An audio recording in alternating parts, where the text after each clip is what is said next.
Efectivamente, aquí hay una comisión de diputados que está investigando si hubo tráfico de influencias en la decisión del Ministerio Público de suspender una indagatoria al exministro Rodrigo Arias. La Fiscalía investigaba sobre el uso de $2 millones donados por el BCE a Costa Rica. Esta mañana, en calidad de testigos, fueron llamados a comparecer 3 periodistas del diario La Nación, quienes precisamente realizaron una investigación sobre este caso.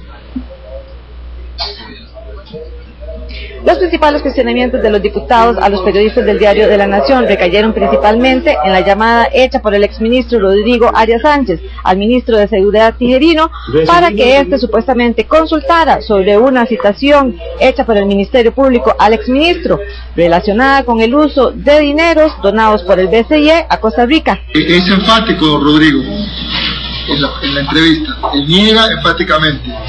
No obstante eso, se llamó también a su abogado, quien también dio una versión similar. Es muchos días después que don Rodrigo cambia su versión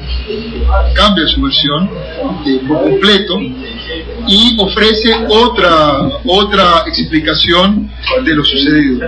Pero es importante aclarar, y consta en el audio que todo el mundo puede escuchar en nacion.com, y es que en la primera entrevista que se le realiza a don Rodrigo niega categóricamente haber hecho esa llamada. Ninguno de nosotros sabemos si en ese momento él estaba consciente de que estaba diciendo hechos falsos, estando consciente de ello.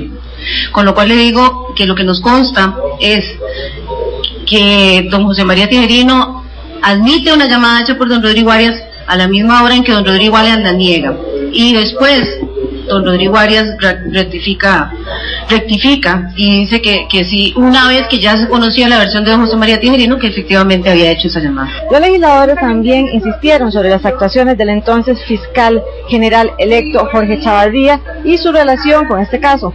El fiscal, inicialmente, cuando se le preguntó en la primera llamada, él negó que hubiese realizado tal solicitud.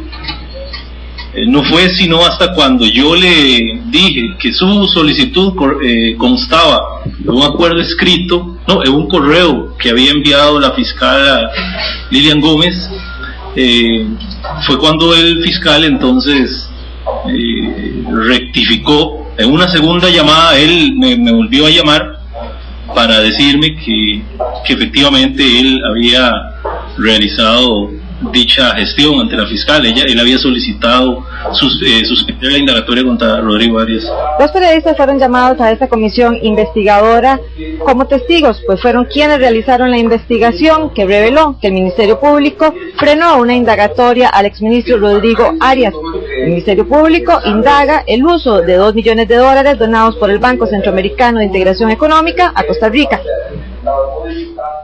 Bien, como veíamos en esta información, las contradicciones aquí de las que se hablan son contradicciones en las que cayeran algunas de las personas que fueron objeto de esta investigación periodística, como son el exministro Rodrigo Arias, quien dio una primera versión en primera instancia, luego da otra, y también hubo contradicciones entre lo que dijo en primera instancia el fiscal y una segunda versión que da a los periodistas. Obviamente, al final de esta comisión hubo reacciones inmediatas de diputados de oposición, pero también quisimos buscar la reacción del abogado del exministro Rodrigo Arias, don Francisco Castillo, quien permanecía aquí en las barras del público. Queda comprobado que el ministro Arias hace una llamada el exministro Arias hace una llamada al ministro Tijerino. Queda comprobado que Tijerino llama a una fiscala para indagar asuntos de carácter personal, de carácter judicial, de una persecución en su contra, y eso ya en sí mismo de por sí es grave. Es muy claro que no hay relación de causalidad entre la llamada de don Rodrigo a Tijerino y la suspensión de la diligencia que había.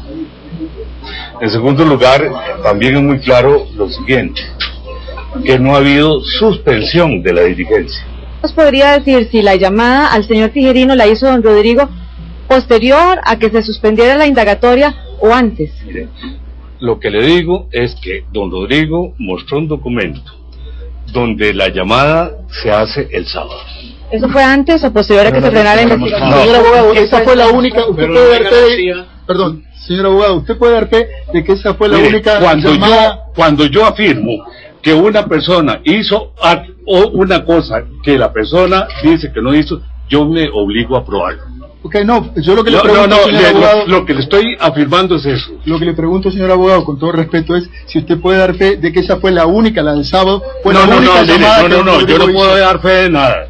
Lo que usted tiene que probar es que hubo otras llamadas. No, yo le pregunto a usted, no me toca probar. No. Entonces, si esa fue la única llamada. Bueno, sencillamente, mientras no se pruebe que hay otras llamadas, solamente hubo esa llamada. Vamos a pedir ese registro de llamadas que Rodrigo Arias ofreció y que hasta ahora no ha querido entregar, efectivamente. Igualmente va a ser clave la comparecencia del fiscal general, él tiene mucho que aclarar. Hoy quedó claro nuevamente que él reconoció que podía haber hechos ilícitos. Si fue así, ¿por qué pidió que se suspendiera la investigación? ¿Por qué no han dado los registros telefónicos el exministro? Bueno, eso se verá con posterioridad. ¿Por qué hasta ahora no se han entregado? ¿Por qué hasta ahora no los han entregado? Bueno, porque no quiere. ¿Por qué no quiere? Porque sencillamente yo tengo el derecho de callar determinadas cosas y de entregarlo. Disculpe, es que si él viene a la Asamblea Legislativa... Déjeme terminar. Y de entregarlo cuando a mí me parezca la situación. No, le pregunto porque él vino y hizo una conferencia aquí y habló de eso, o sea, él quiso que fuera público. El tema es que por qué viene a una conferencia, hace público una llamada, pero no da los registros, los muestra, pero no los entrega, es la consulta. Bueno, en todo caso... pudiera ser, si esto es desde el punto de vista de sus intereses, importante que los entregue. Bien, esto es parte de lo ocurrido al final de la comparecencia y únicamente también acotar que más bien al inicio de esta comisión se da cierto pulso relacionado con la presencia de la prensa en la comisión, pues diputados de Liberación, los dos que ustedes ven aquí, abogaban porque se nos pusiera límites o se nos restringiera de alguna manera la permanencia en esta comisión, en tanto diputados de oposición abogaban porque se nos permitiera estar durante toda la comparecencia. Al final el diputado libertario Danilo Cudero, presidente de la comisión, decide autorizarnos el ingreso y la permanencia de la prensa en esta comisión legislativa a fin de poder informar con más detalle a los costarricenses sobre lo que ocurre aquí en el primer poder de la República. Doña Pilar, esta es la información que tenemos aquí desde la Asamblea Legislativa, no sé si tiene alguna consulta. No, Laura, yo creo que quedó bien claro realmente lo que pasó esta mañana. Muchísimas gracias.